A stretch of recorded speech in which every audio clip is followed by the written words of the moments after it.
Mortgage rates dropped to around 6.10% recently, but the path to get there was rocky.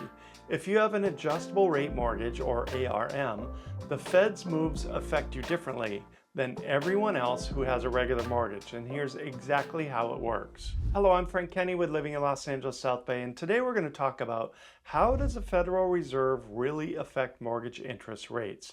According to Andrew Dahan and Jeff Ostrowski of Bankrate.com, it goes like this. The Federal Reserve doesn't set mortgage rates outright, but its decisions do play a role in the percentages lenders offer would-be homebuyers. And even if the Fed keeps its benchmark rate unchanged, mortgage rates can still fluctuate. Here's how the Fed's monetary policy affects mortgages and your ability to buy a home. So how does a Fed rate cut affect mortgages? The U.S. Federal Reserve sets borrowing costs for shorter-term loans by changing its federal funds rate.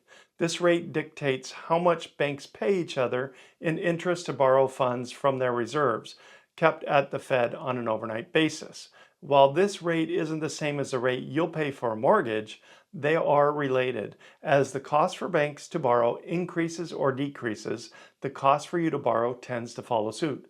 When the Fed cuts the federal funds rate, it generally encourages lenders to lower interest rates across the board.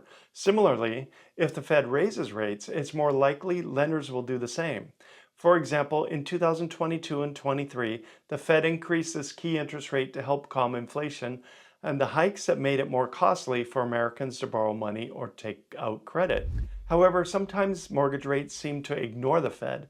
While the Fed cut the rate 3 times at the end of 2024, mortgage rates remained relatively high and even increased. That's because fixed rate mortgages, the most popular type of home loan, don't mirror the federal funds rate.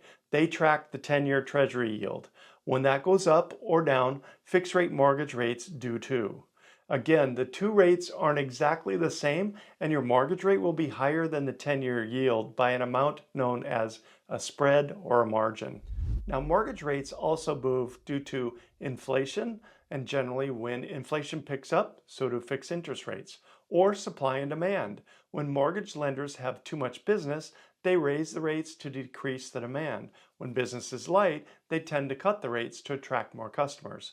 And the secondary mortgage market also affects things, and where investors buy mortgage-backed securities, most lenders bundle the mortgages they underwrite and sell them in the secondary marketplace to investors.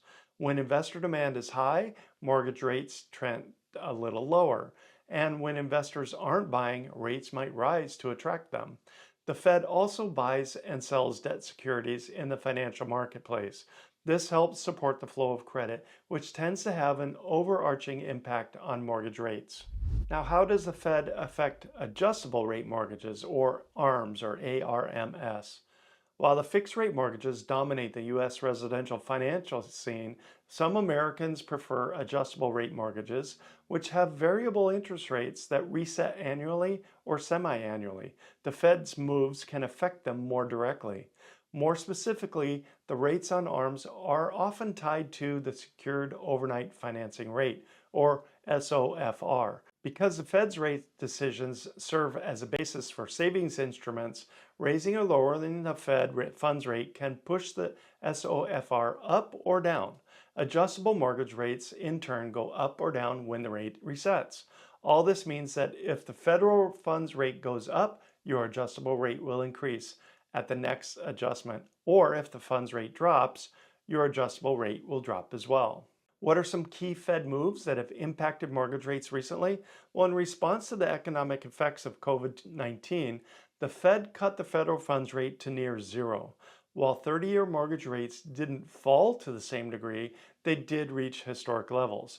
The average 30-year mortgage rate bottomed out at 2.97% in February 2021, according to Bankrate data. Now, the Fed raised their rate consistently starting in March 2022 as inflation picked up and the U.S. emerged from the pandemic.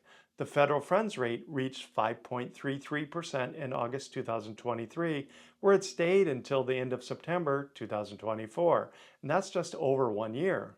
As the funds rate grew, so did mortgage rates, with the 30-year rate breaching 8% in October 2023. Though the Fed cut its rate 3 times at the end of 2024, at its September, October, and December meetings, a total of 100 basis points, mortgage rates remained elevated, often averaging above 7%. For much of the first half of 2025, rates hovered between 6.8% and 7.1%. However, rates dropped leading into the end of the year. The Fed made 3 cuts, September, October, and December, totaling 75 basis points, and rates finished the year around the 6.25 mark and dipped to 6.18 at the start of 2026.